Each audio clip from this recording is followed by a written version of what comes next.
Folklore board. So I don't normally say all this, but because you guys are friends. So essentially, so my fiance and I are opening a restaurant called Folklore Provisions. And Folklore really is the story, the story of us meeting. She's second generation Azorian. I'm a gringo, a Yankee, New England Yankee. Grew up in a seafood restaurant, close to New England seafood, and all, of course, the farm to table and all of the wonderful food here in this area. And so, Folklore is we're essentially telling a culinary story, where we're sourcing inspiration from her past, from my past, and then from the last 3 years that we've been together. And so this is just straight up Portuguese, but we call it the Folklore board, and it's a little bit of my interpretation of some really traditional Azorian dishes. So anyway, this is a mild chorizo from Portugalia. It's a marketplace in Fall River. It's made in-house.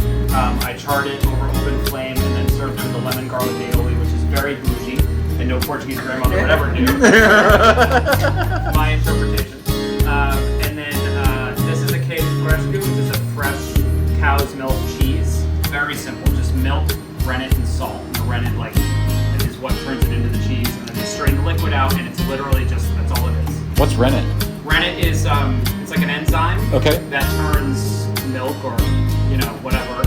It separates the fats from the whey. Got it. And then you strain the whey out, and then they have this whole process, which I haven't learned how to do yet. But so it's really, really simple, really creamy, almost like a ricotta.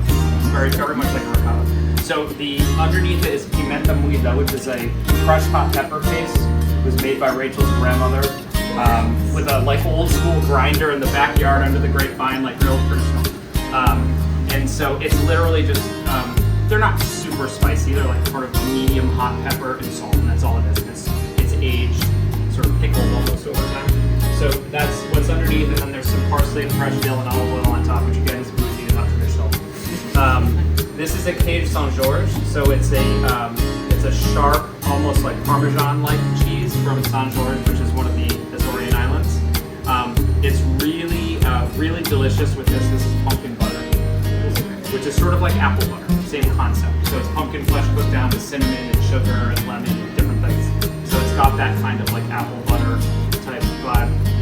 That is really good with the queijo São Jorge. There's fresh figs sort of sprinkled throughout, which kind of work with everything. And then this is just some toasted Portuguese bread from a bakery in Fall River.